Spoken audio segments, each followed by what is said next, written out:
ready. Oh, no, that was my phone. That's all right. I'll pick it up. All right, are we ready? All right, guys, put your hands together for Miss Linda Smith. Miss Linda Smith. All right. Hey, go get them.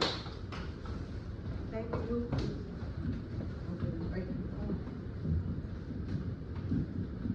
We love our Ruthie. Yeah, we love ours. Yeah. Ruthie Ferrara. I can't do the rolling of the R's. Is this mic on? Yeah, it is. Yeah. Okay. So, I know you're looking at me and thinking, shit, not another boomer. But yeah, that's what you get. I'm up here. So, I hate to start out by bragging, but I'm gonna. Right? So it's kind of what you expect from a boomer. I have a superpower. Does anybody want to guess what my superpower is? And we're all friends. Shoot something out. I might put it in my act. What do you think my superpower is? Anybody? You can see through men. Pretty much, yeah. I've been dating 44 years. I think I got that nailed. No, seriously, I have a superpower, and it is that you think it would be that I'm aging. I don't know why the mic stand isn't holding still. It's driving me nuts. But my superpower isn't aging. It is I have a brain injury. Isn't that cool? I have a brain. It's a superpower, you guys. Have you ever had anybody in your life that has a brain injury?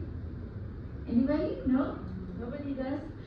Well, I gotta tell you, you guys, I am loving having a brain injury. And people don't even believe I have a brain injury, so this is the very first time on stage that I dared to talk about it since like 11 years ago. I tried doing it when I was new, and it went nowhere. So now that I know how to write jokes, I'm gonna try this. Are you with me?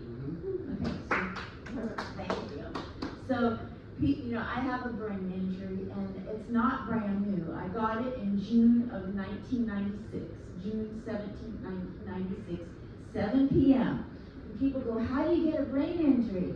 I have had that question asked so many times, I just want to say, hey, you want to know how you get one? Come here. That's what I want to do. Yeah. So here's what really happened. I was minding, I know it's hard to believe, but I was minding my own business lane. I was at a stop sign, and this truck came off the freeway loaded with hookers, ladies in the night, whatever, bitches. Anyway, they were all in a Subaru van, because it's Oregon. They were all in a Subaru, I swear. And it came off the freeway with no brakes, and it came down the exit to my car. I was in a car. And it was coming, I saw it coming towards me, and at the very last second, the brakes kicked in. He didn't have it. The driver with the hookers had no brakes.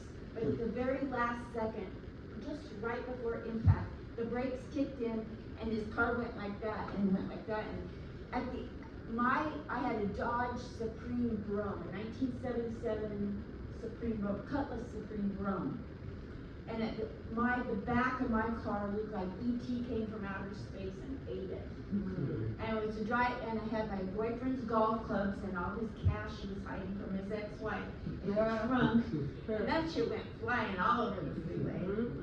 So my car went spinning and landed on a telephone pole, up on a telephone pole. And instantly, I knew I had a brain injury. That is one of the reasons why I think it's a superpower. Because I'm a veteran. I was in the military like you were. Thank you. And that's why I'm speaking in English.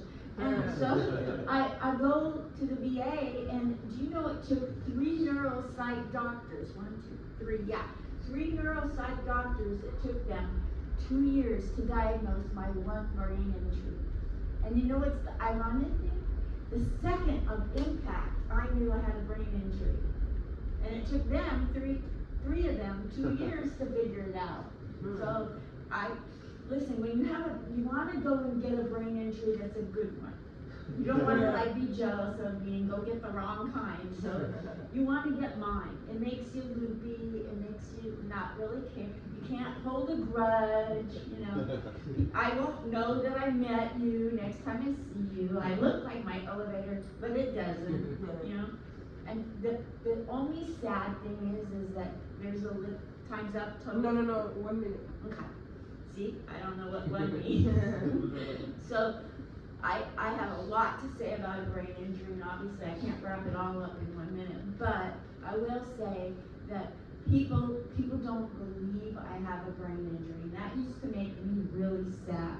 But now it doesn't anymore, because I figured, my brain has repaired itself a bit, and I just say, oh, you don't believe that I have a brain injury? Okay, well, come here. Thank you, Marcus.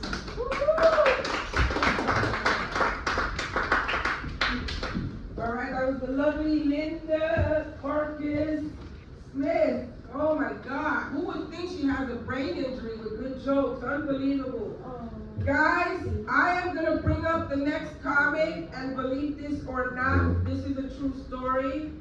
The gentle lady I am going to bring up, she actually, many years ago, she used to send little notes and write some jokes for Joan Rivers. No joke.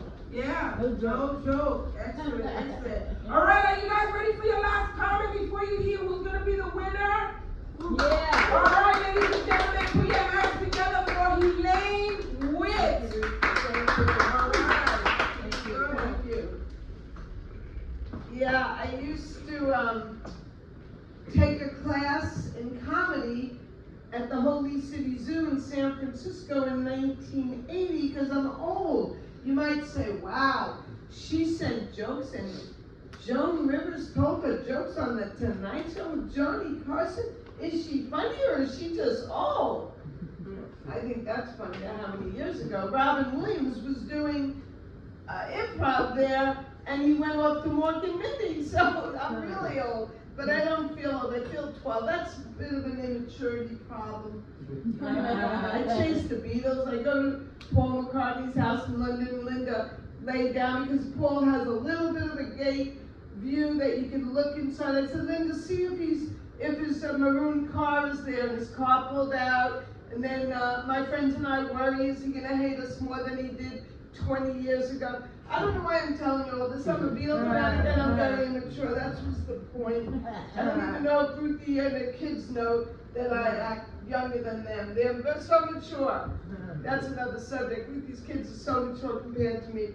Anyway, back to this. So when Joan Rivers was allowing people to sell her jokes so that she could have something new to say every day when she hosted the Tonight Show with Johnny Carson, she would, her people would tell you what jokes she was looking for. Like, she used to make fun of Liz Taylor, and she would make fun of Liz Taylor being fat.